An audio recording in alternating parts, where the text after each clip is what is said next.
Hello.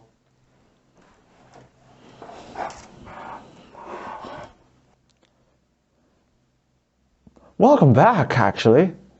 Um, uh, Last Tuesday in the news, this came out. Um, so we're still in lockdown for another 3 weeks or something. And, well, it's going to be until February, until early February.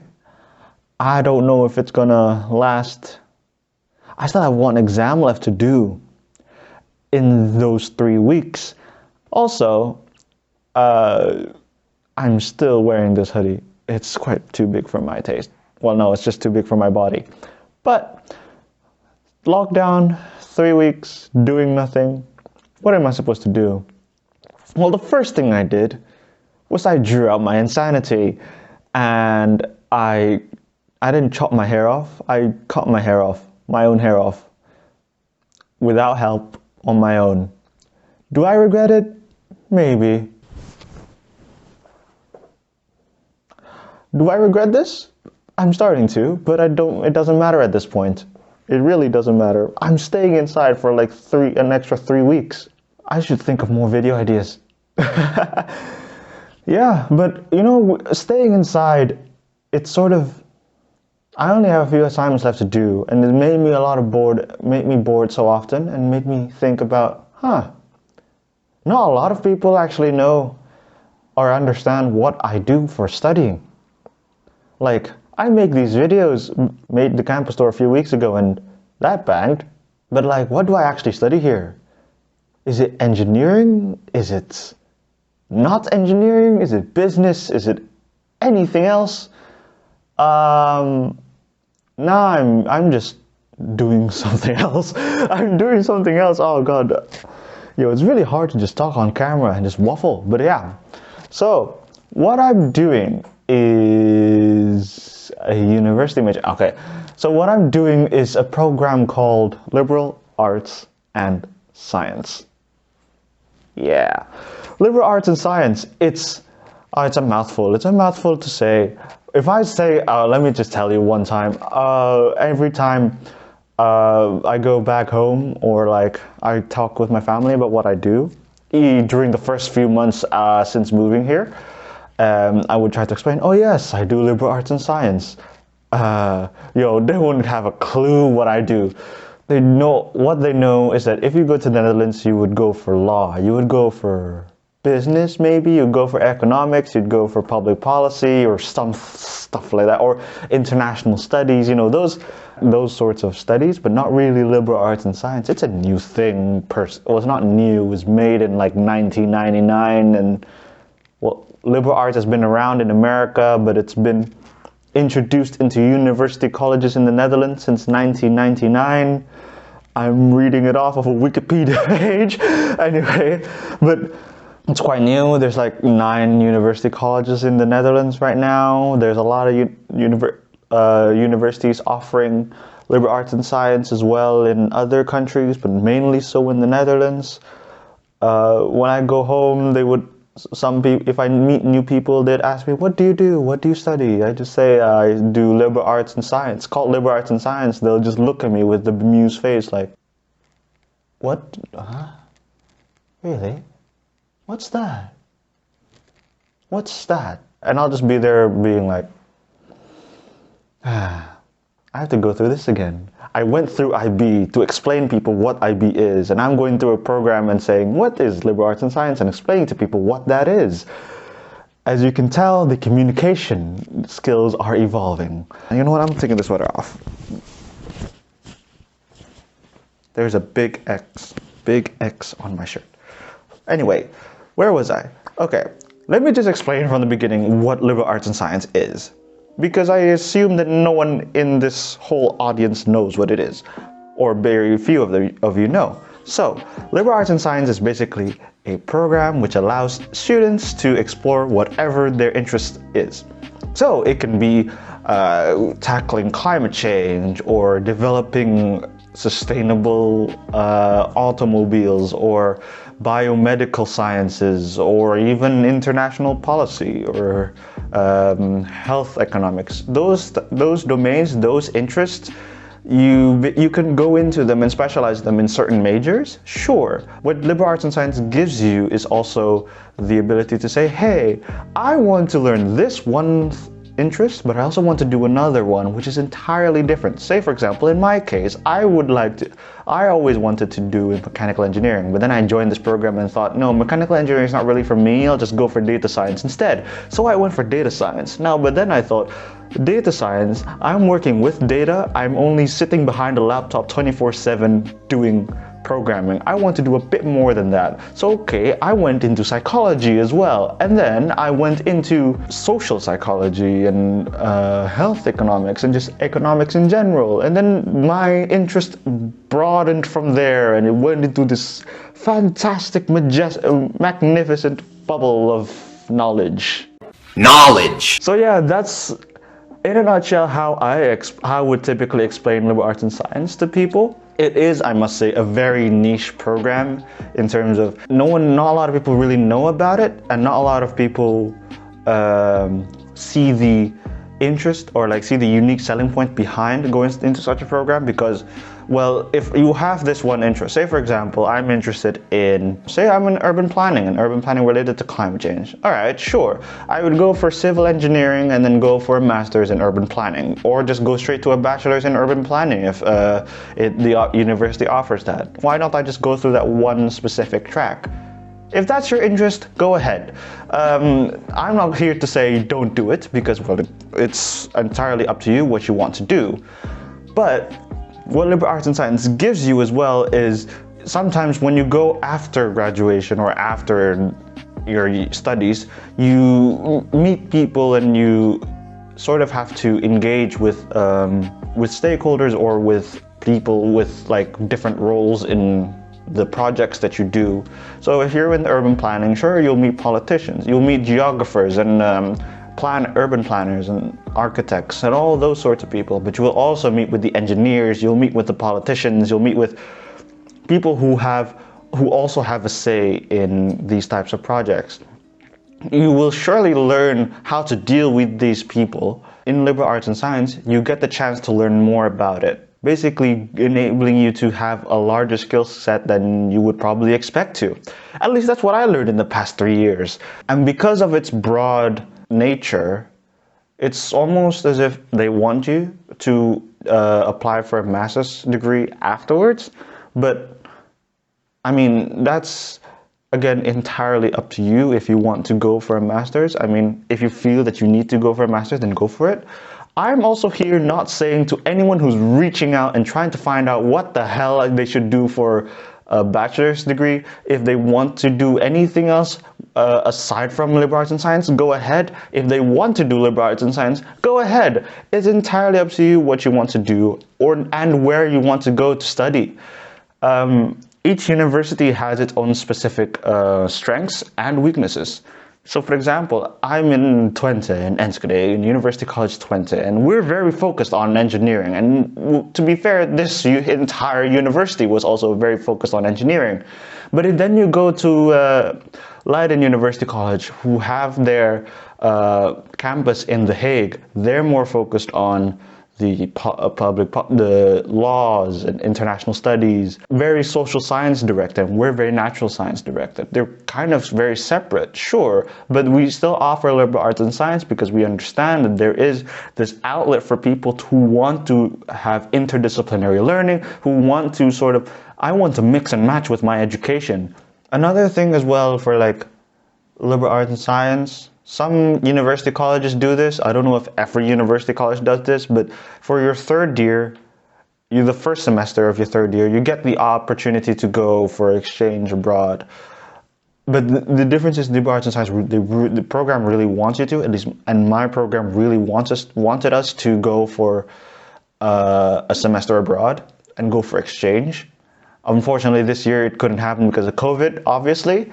But in a non-COVID circumstance or a non-COVID situation, they would normally just say, "Hey, please go abroad. Come on, just go abroad." It's because they want you to experience educational environments that is really out of your comfort zone.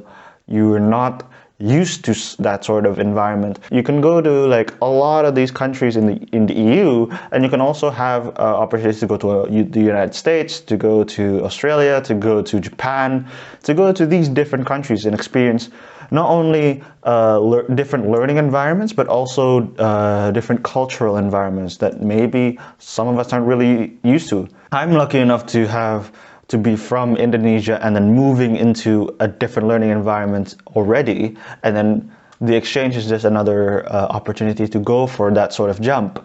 Unfortunately, this year it couldn't happen, but still it was a fun ride to sort of go beyond what my program normally tells me to do, because especially for my specific program, they don't offer, for your first semester in your third year, they don't offer any courses or classes that you take. It's literally, you design what you want, and then but they'll just be there and be like, hey, how you doing? Are you doing okay? Yeah? Good. They'll just do that, and then we're just here being like, I'm going fine. Thank you for asking.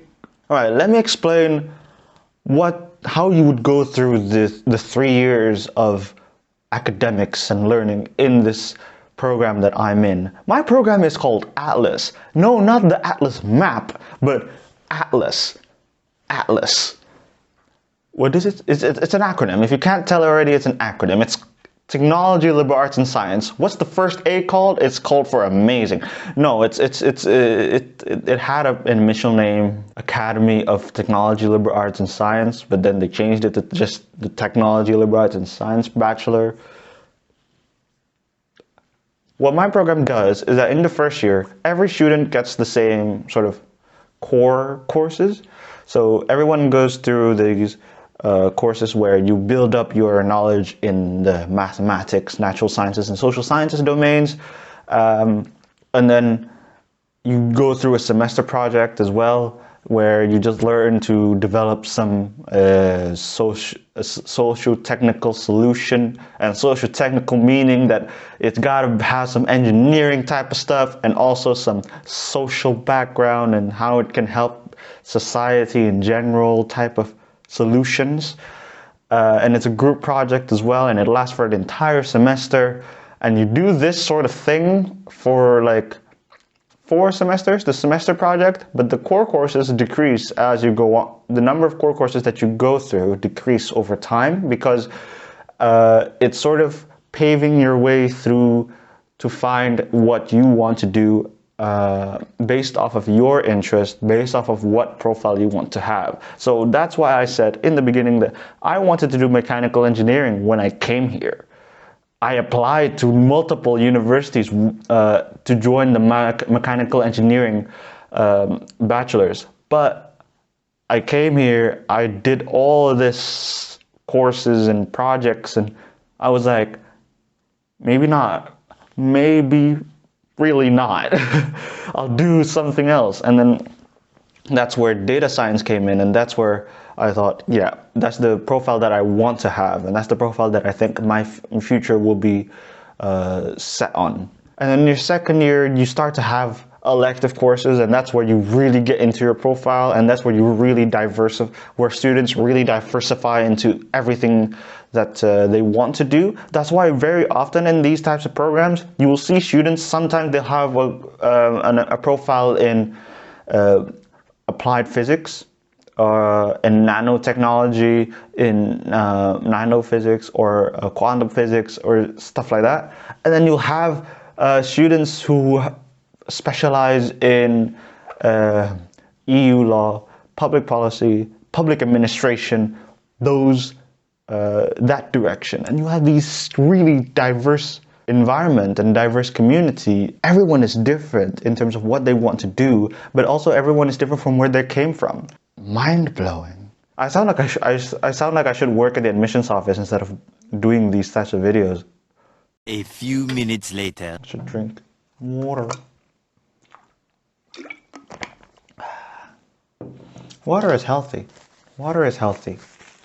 That's what I learned today. Water is healthy. But no, I don't flavor water. Water is healthy the way it is. You respect people for who they are. You respect nature for what it is. And that's why I drink water as it is. What did I just what did I just say there? All right.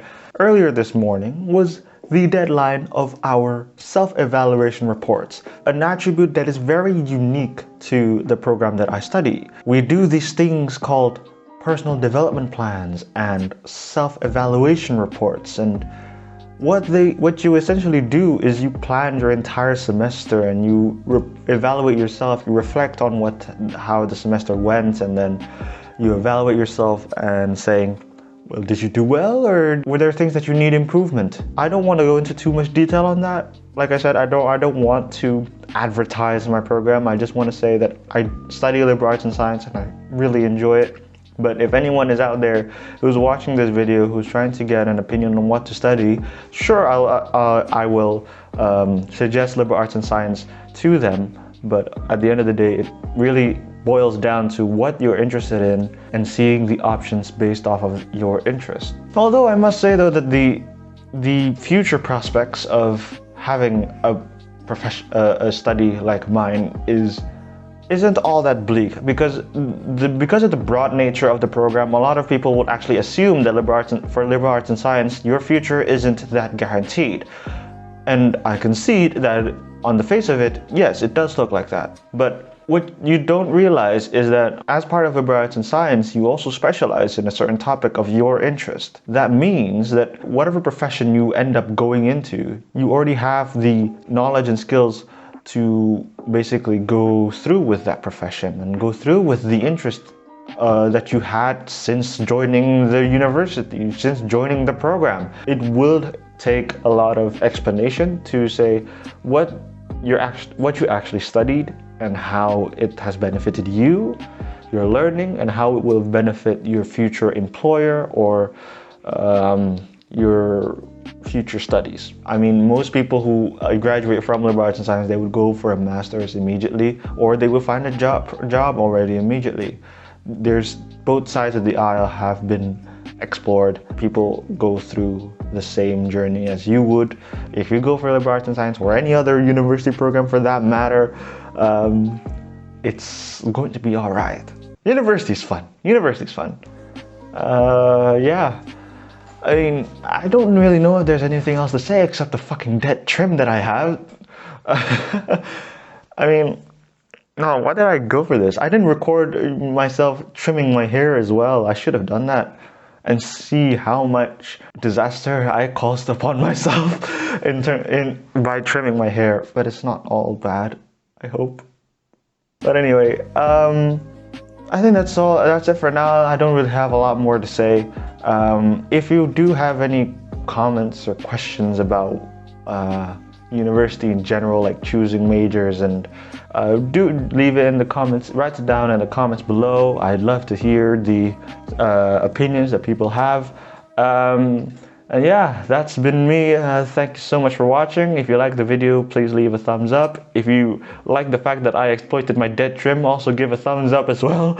And yeah, don't forget to subscribe and click the notification button if you haven't, and I'll see you next time.